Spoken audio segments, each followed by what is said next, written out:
Thank you.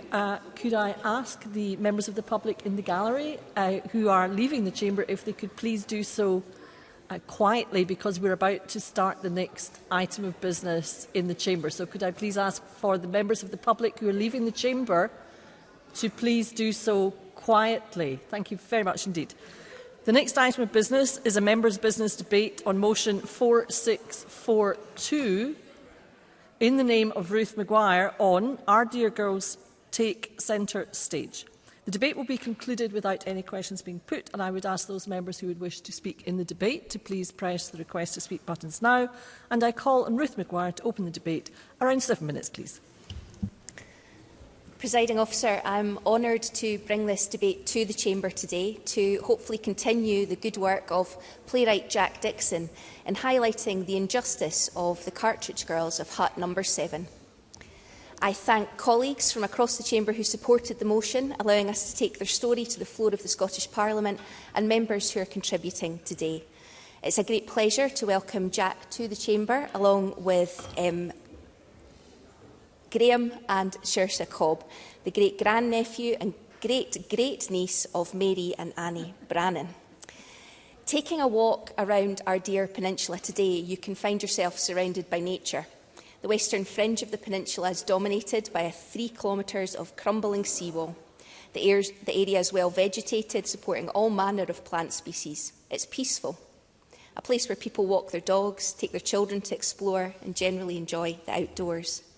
But in 1884, amongst the sand dunes and natural beauty, was the largest explosive manufacturing plant in the world, Nobel's Explosive Company, built by the inventor of dynamite and latterly of the Peace Prize, Alfred Nobel, and where the story begins and ends for 4 young girls who would be wrongly blamed for not only their own deaths, but that of 6 other colleagues. Sisters Anne and Mary Brannan, Mary McAdam and Rachel Allison. These 4 girls were part of the exclusively young female workers who manufactured the sticks of dynamite at the plant, ranging in age from 14 years old. After learning about the tragedy, Jack was inspired to create the play, The Cartridge Girls of Hut Number 7, to right a wrong and get some justice for the girls.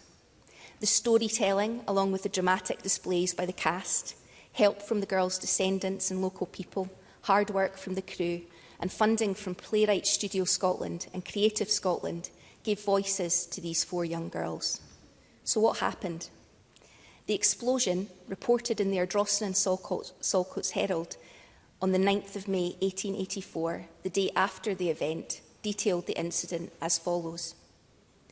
Yesterday morning, the works at Stevenson of the Nobel Explosives Company was the scene of a distressing and fatal occurrence. At about 20 minutes to 9 o'clock, number 7 Cartridge Hut blew up. As many of our readers are aware, the huts in which the cartridges are made are scattered among the sandhills, a mile or so to the west of the town of Stevenson, and a short distance from the beach between Stevenson Burn and Irvine Harbour.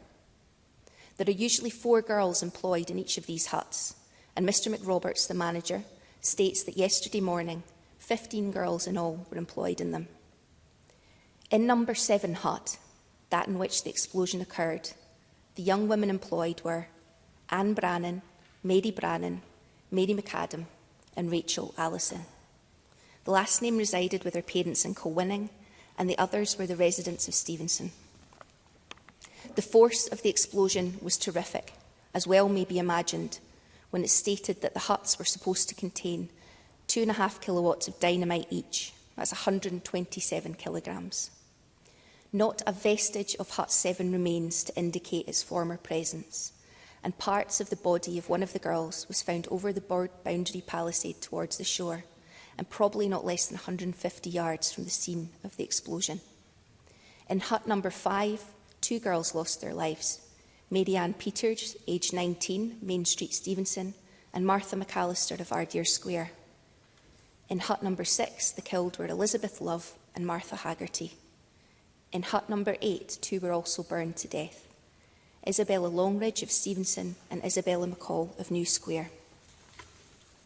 In each case, death was probably instantaneous, for the huts were not more than 15 feet square. The injured, were Sarah Ann McCain, Jessie Craig, Mary Banks and Roseanne Murphy. The paper report went on. The cause of the explosion has not yet been ascertained. It's just possible that there may have been some larking around amongst the girls, and it's probable that some irregularity or other amongst them was committed. This explosion was one of the worst industrial accidents to happen at Nobel Explosives Company, and the girls were getting blamed for it. The accident investigators' report, published several months later, concluded that the explosion was actually caused by faulty equipment. The report, buried under other relevant news of the day details, a handle of one of the machines fell into a box of dynamite, causing the accident. The incident affected not only the families and descendants of those involved, but the whole of Stevenson and the surrounding communities, who for generations had, until its closure in 1990, been tied to a single huge industrial plant. People still remember the extraordinary large chimneys and yellow smoke, speak of family members and friends who tell stories of working in the plant. The memories live on, and so should the memory of our 4 cartridge girls, Anne Brannan, Mary Brannan, Mary McAdam and Rachel Allison. May they rest in power. Thank you.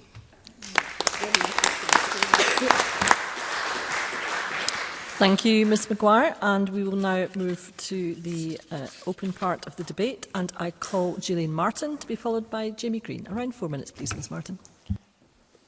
Thank you, Presiding Officer. I want to congratulate Ruth Maguire for bringing us our members' business debate today and for drawing our attention to Jack Dixon's play The Girls of Cartridge Hut No. 7. And I didn't know anything about the Cartridge Girls, but this play has put a spotlight on them, and it's great that this spotlight has been amplified in the Scottish Parliament today.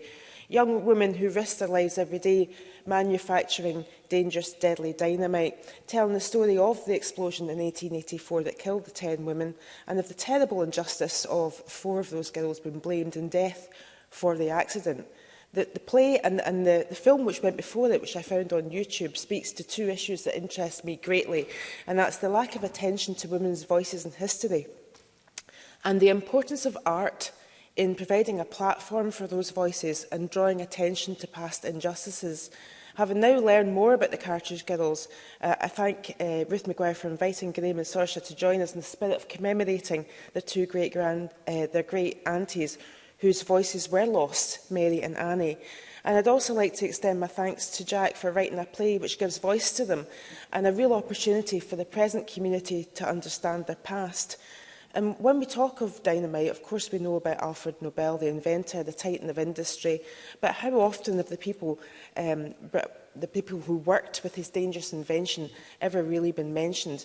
They've not been at the forefront of our memory, and history is told by the big figures, striding on stilts over the many stories that can either disappear or be conveniently ignored to avoid the moral questions they raise.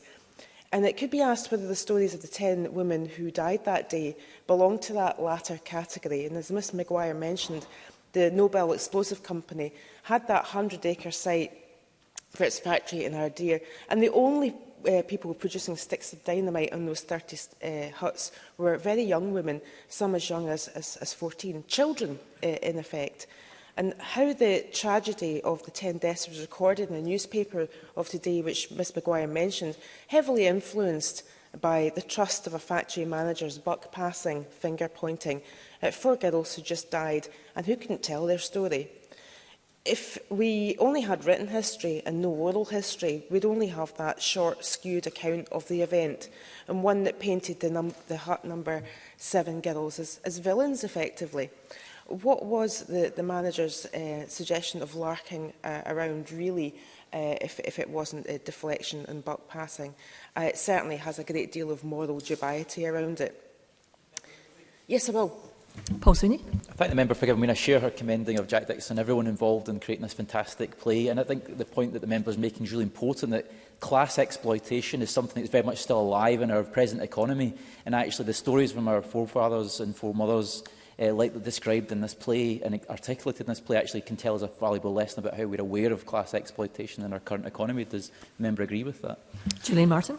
I thank Paul Sweeney for that, because I absolutely do agree with it. And when I was looking at this, I was thinking about all the other industrial accidents that we've had even more recently, where people have tried to blame people. Piper Alpha from my area is a classic example of that, where people were actually initially blamed until the truth really came out about what happened. So I totally agree.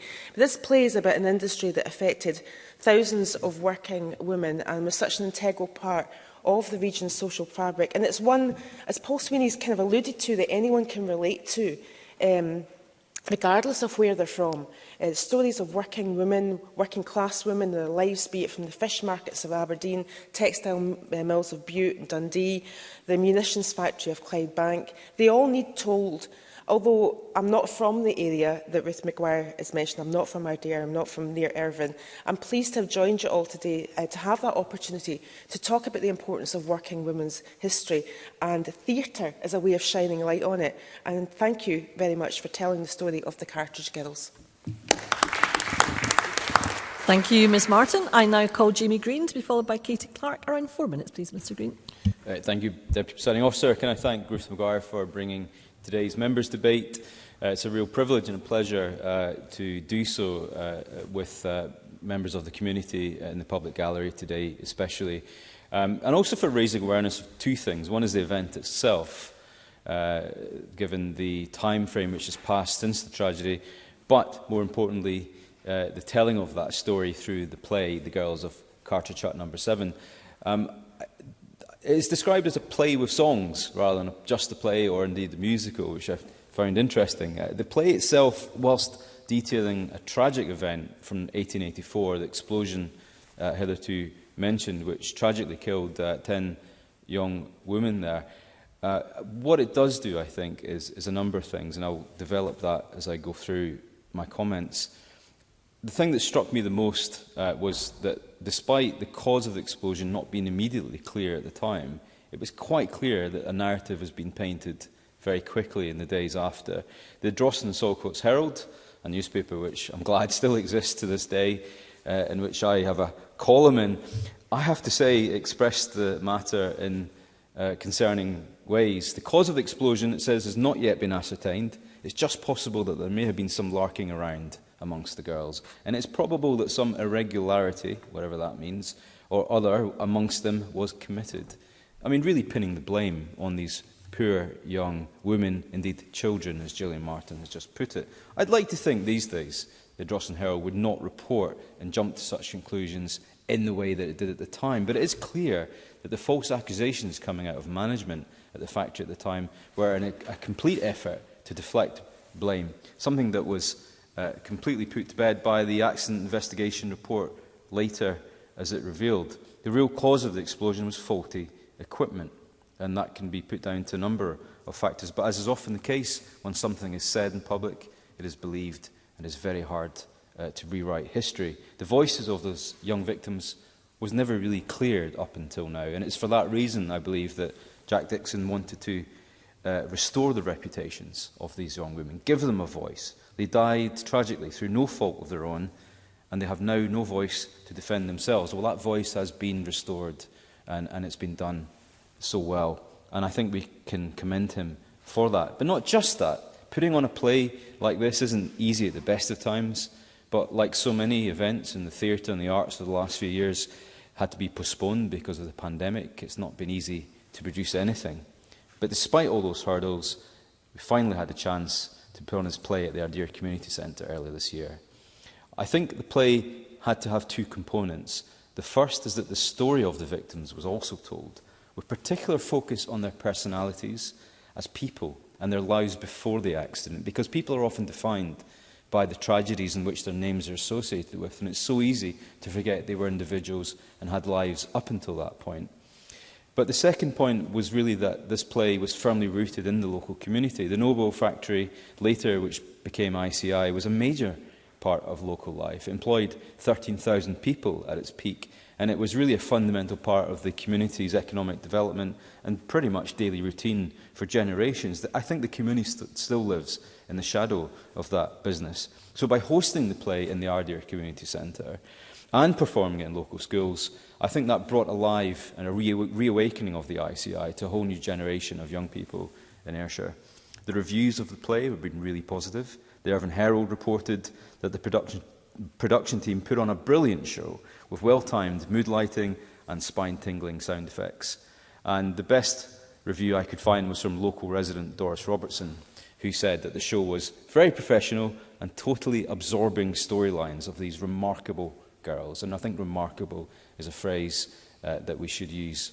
It's a ringing endorsement, if ever there was one. I'm sorry I didn't get to see the play, but I'm sure as a Parliament we all agree that the hard work of the writer, Jack Dixon, director Mary McCluskey, composer Hilary Blux, as well as the amazing and dedicated cast and team of volunteers who brought to life this important story, we congratulate them on their success, we thank them for it, and I hope that these young girls have had their voice fully restored and exonerated, and we now do so today in the Scottish Parliament. Thank you.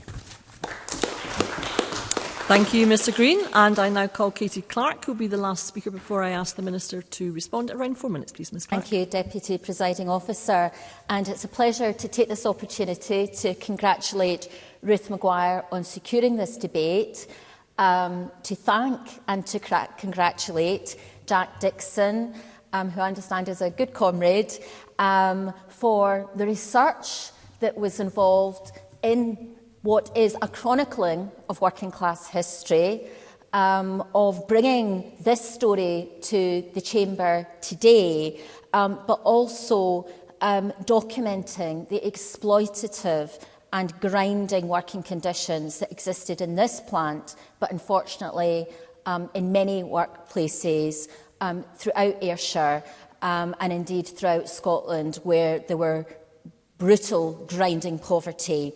The health and safety concerns that clearly existed then are thankfully more serious than exists today, but as already been said, we still have a situation where health and safety remains a significant problem in many workplaces. And as has been said by Jamie Green, it was very much guilty until proved innocent. And I think the work that has been done here must be something that is welcomed by families and by local communities. And I'm very pleased that some of the family are able to be here today. Because the tragic story of the deaths of these girls and women is something that it is important that we remember. But I think it's also important that we understand the important role that Ardeer had in the North Ayrshire community.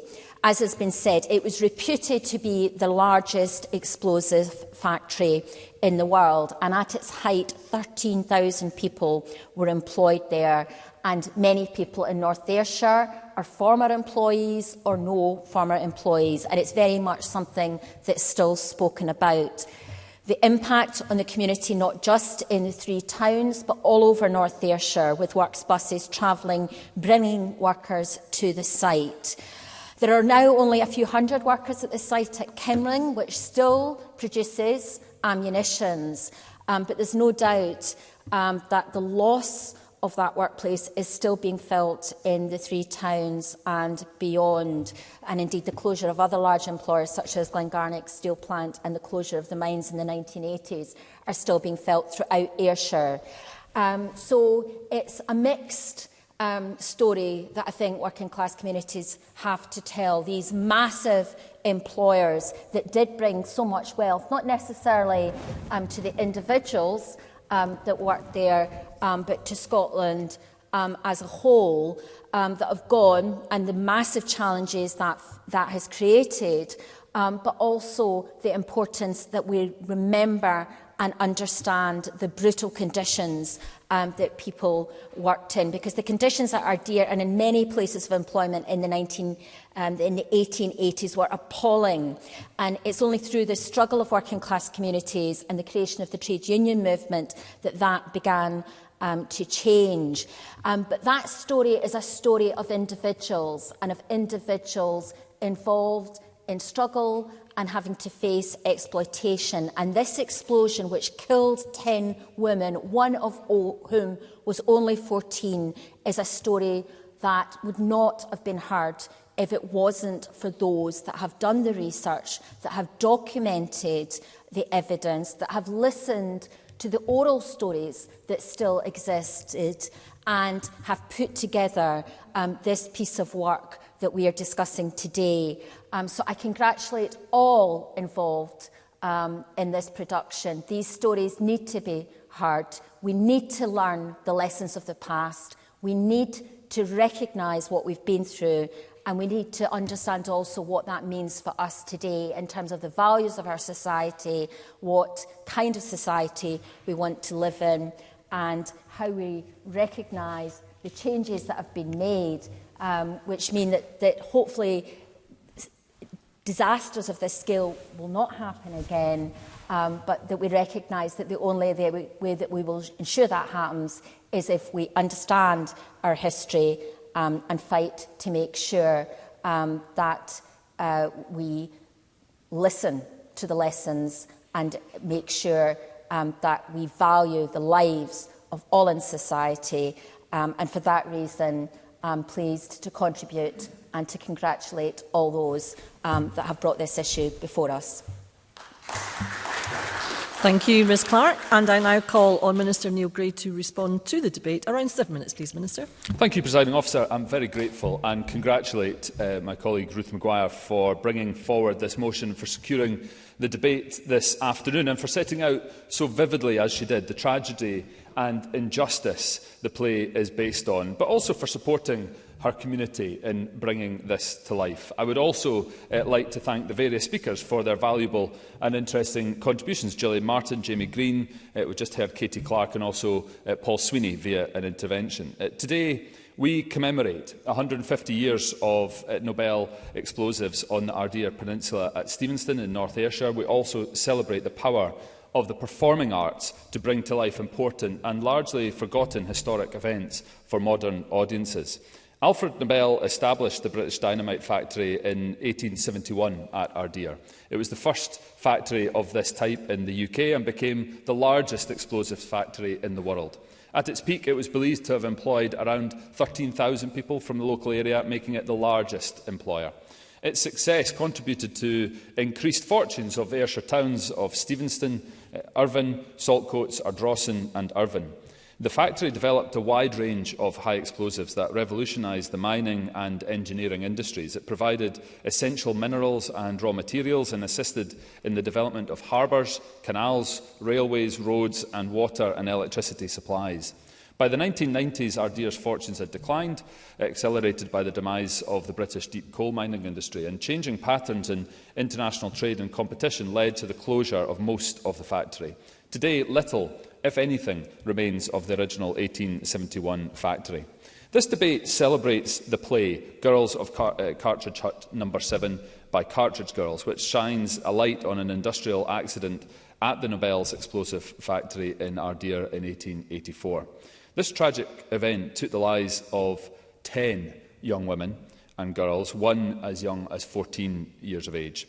They were involved in making dynamite cartridges for blasting purposes, and the play focuses on the 4 girls in Cartridge Hut No. 7 who were killed. Today we honour the ultimate sacrifices that sisters Mary and Annie Brannan, Mary McAdam and Rachel Allison made while working at Nobel's factory so many years ago, but also to the others mentioned by Ruth Maguire in her speech. Mary Brannan and Rachel Allison were 18. Annie Brannan and Mary McAdam were 20. This was the age at which many girls at that time were likely to marry and therefore be required to leave the factory. Young unmarried girls and women were employed in preference to men and boys, apparently due to their speed in learning the job and for their manual dexterity in handling such volatile materials. It's on the record from that time that, again, apparently, incredibly, they asked for lower wages than men and boys. They were paid by piecework, and a good full-time female worker could earn 15 shillings a week in the 1880s. Such a devastating workplace accident of this type had never happened before in Scotland or the rest of the UK. And protecting the safety and well-being of staff at work and closing the gender pay gap clearly remains priorities for us and for employers today. The play draws on historical... Of course.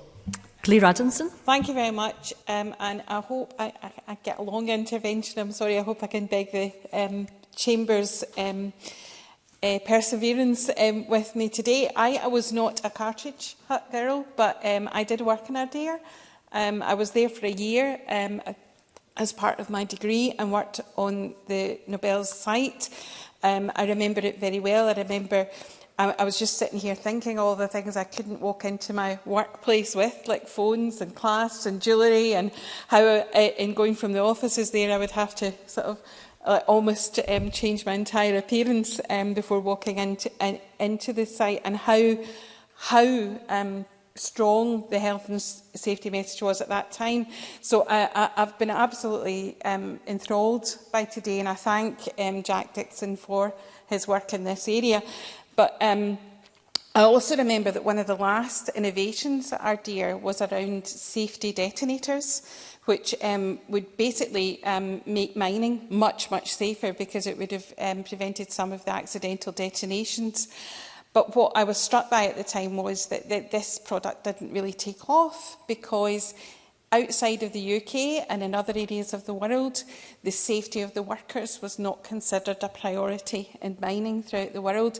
And in that sort of sense of solidarity internationally, when we know that while things have improved here, we can't not recognise that safety in other areas of the world is as bad as it was, if not worse, than some of the conditions that we have here. And also that through works like Jack Dixon's play and the work that's been done in the community, we can't ever take for granted, and we just heard about the Piper Alpha disaster as well this afternoon, we can't ever take for granted the strides that have been made to make workplaces safer. And as the convener of the Cross-Party Group on Accident Prevention and Safety Awareness, you wouldn't want me to say anything other than how important it is that we value the workers' safety and that we always strive to make workplaces more safe going forward. Minister. I think it's entirely appropriate that that intervention was given the applause that it was, because thanks to your indulgence, presiding officer, it allowed for a fantastic insight into working at the factory, but also comparing and contrasting the working environment that sadly these girls were forced to endure and more modern day practices. And Claire Adamson quite rightly, and can commend her for her work on health and safety, quite rightly says that it's these practices that we should not take for granted, and we must continue to work to endeavour to ensure that we do everything we can to make employment as safe as possible going forward. The play draws on historical sources from the time, as well as consultation with the community more recently. The report of Her Majesty's Inspector of Explosives from that time states that the work by the girls and women in the cartridge huts was much sought after in their neighbourhood, and that the occupation is healthy and clean. And like other first-hand testimonies I and colleagues have quoted today, they at least raise an eyebrow in a more modern view of workers' rights and gender equality. The inspector went on to say, nitroglycerin is poisonous, and a person handling it for the first time is liable to a severe headache with violent sickness. But after the system has been saturated with the poison, it may be handled without any apparent ill effects. Indeed, the girls employed in the factory have better complexions and are more healthy generally than those in the district who are not so employed. Wow. In his report on the accident, he also said that, as a matter of fact, the girls employed in the huts were in the habit of skylarking when the foreman's back was turned, and that it was found very difficult to prevent this practice. The report recommended improved supervision of the girls and absolved the employers of any culpability for the explosion. Compounding the injustice and tragedy is the scapegoating of the girls. Indeed, the report went on to say that whether the fall of a machine or the fracture and fall of a lever handle, or, as I consider improbable, some other cause, such as a temporary defect in the working of a machine, be the real explanation explanation of this disaster, it does not appear that any blame can be attached to Nobel's explosive company, etc., and that how far one of the girls was to blame for that present accident from the rough or improper use of her machine is a matter for conjecture only. And as in all the hut were killed, it is unnecessary for me to pursue further that part of the question. During the development of the play, women who worked at the factory long after the tragedy of 1884 reported on the youthful exuberance and camaraderie of the girls and women at the factory. They revelled in singing along to the radio at high volume while working on night shifts, while also handling high-risk materials. So it's therefore fitting that the play uses theatre and music to bring to life in technicolor and song the realities of these people's hazardous working lives. This oral testimony of our economic, industrial and social history is invaluable. It brings stories to new generations and audiences which need to be told. Written by Jack Dixon and directed by Mary McCluskey, with musical direction and arrangement by Hilary Brooks, the play features a cast of professional and amateur actors, and I pay tribute to the strong community involvement at the heart of this production. I'm pleased that Creative Scotland provided support for the development of the production in consultation with, for and in the community. The play was performed in May this year in the Ardeer Community Centre to enthusiastic audiences and excellent reviews. Audience members have commented on the professionalism of the cast and crew and how moving and well-researched the play is. Approximately 2,000 people attended the 10 performances which took place over 5 days. And more recently, Jack Dixon took part in an event at North Ayrshire's annual book festival, Tide Lines, in Irvine. At this event last week, he spoke about what inspired him to write the play and why local stories of this kind matter to him and why capturing these stories is so critical.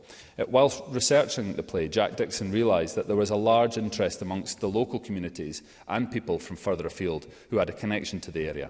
He also produced a very popular video called Shifting Sands, which examined the past, present and future of the Ardeer Peninsula, and this has been viewed over 10,000 times. Such was the reach of the play that family members of the young girls at the centre of the play contacted Jack to share what they knew of their ancestors. They agreed to having their stories recorded, and these are now deposited within North Ayrshire Council's Heritage Archive, where they'll be preserved for future generations. I very much welcome the living descendants of the girls here today, Graham and Saoirse, as well as Jack and others from the community.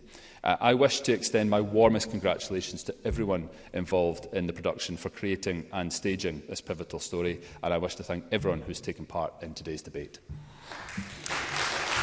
Thank you, Minister. And I'm very pleased indeed to see our guests in the gallery. And I do have to say, as a matter of form, that actually you're not allowed to clap, but the deed has been done. And I'm sure we're all very pleased to see you. Thank you. So that concludes the debate, and I suspend this meeting until 2:30 p.m. Thank you.